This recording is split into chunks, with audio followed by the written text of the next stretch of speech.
Welcome to Nigeria studio. My name is Ola Favored, and to my right is Mr. Chude Anayo Ugoji, the number one of Nigeria, and sitting beside him is Mr. Yinka Odeyemi, the number two man of Nigeria, and to my right is Mr. Olabi Temitokbe. We're actually going to be talking about how Nigeria came to be. And my very first question is going to Mr. Anayo Ugoji. I would like to ask you, sir, how Nigeria, how it all started? MMM is a global community of financial aid and information exchange. It found its way to Nigeria. On 8th of October, that was when I signed up on the global platform. And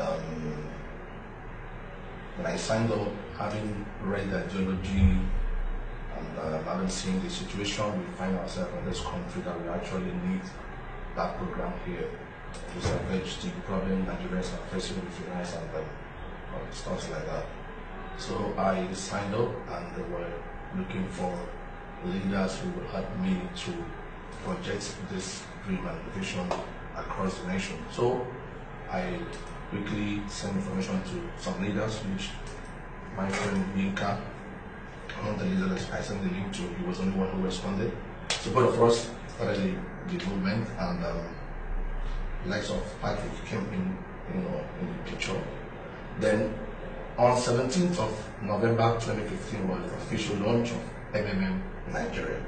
And to God be the glory that today, over 400,000 Nigerians are actually benefiting from this program. That is the main thing, the main idea where we brought the program to this country.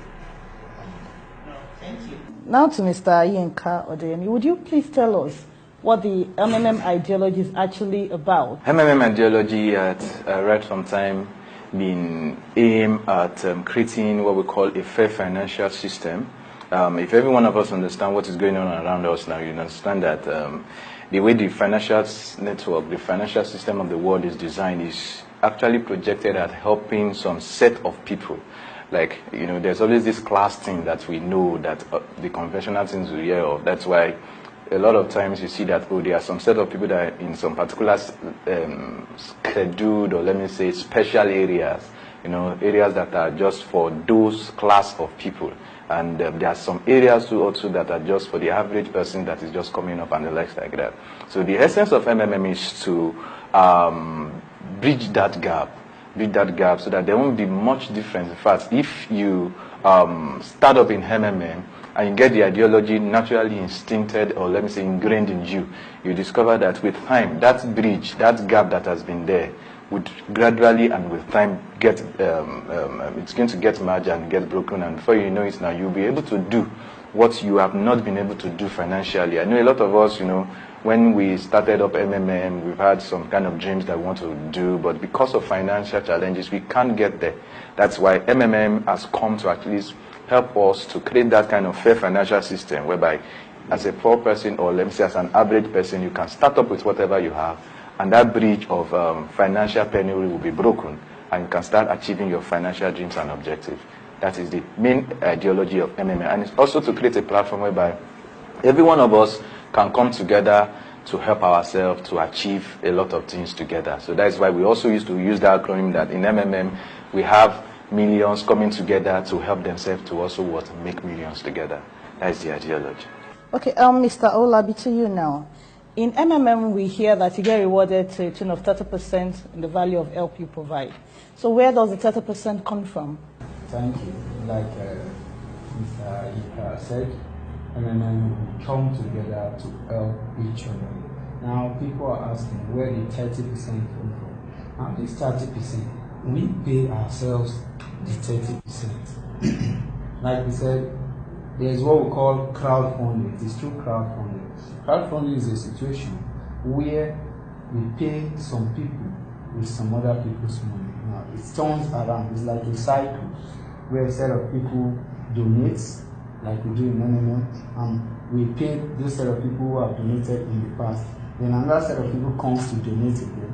and we pay those set of people who have donated this in the past. So it is a system that is used all over. The insurance company uses it. When you pay an insurance or a life cover, it is used to pay other people who are due to receive payment. The banks use it where you pay. When you are contributing, you are paying. And when somebody is withdrawing, you are getting out of the system. So that's how it all works. It is a cycle that turns. Money must rotate. As somebody is giving, somebody is getting.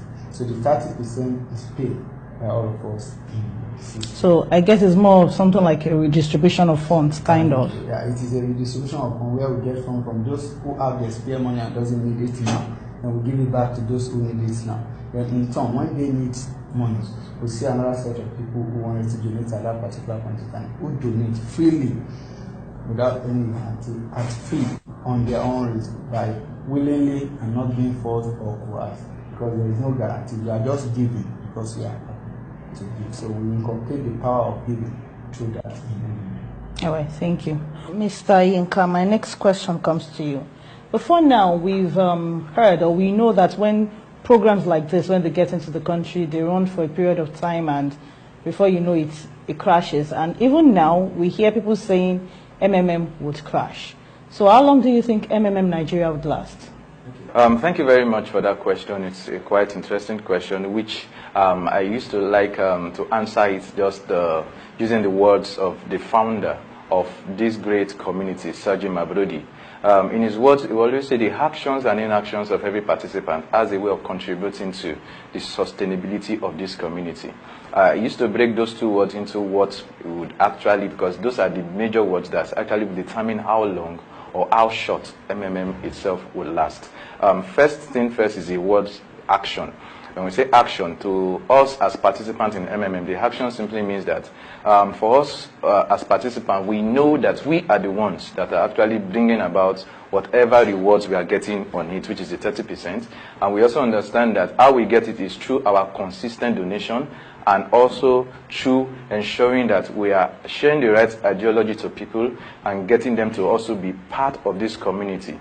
As long as we have that consistently going on, MMM Nigeria can last for as long as we all want. The inaction, which is the other part of it, as Saji said, is that in action, we mean that, okay, as participants, you know, we might have some people that, because they are not well rooted in the real ideology of MMM, might see some of them abusing the system in the sense that they might be, you know, turning it off to like an investment scheme, you know, taking out time to just start talking about MMM in a negative way, or in negative, having some kind of negative implications on the system. Such inactions have a way of somehow, in one way, creeping into the mind frame of participants and has a way of cutting short the sustainability factor of MMM. That's why on our part as leaders, we are ensuring that this part of it, which is the inactions, we at least to the best of our knowledge curtail it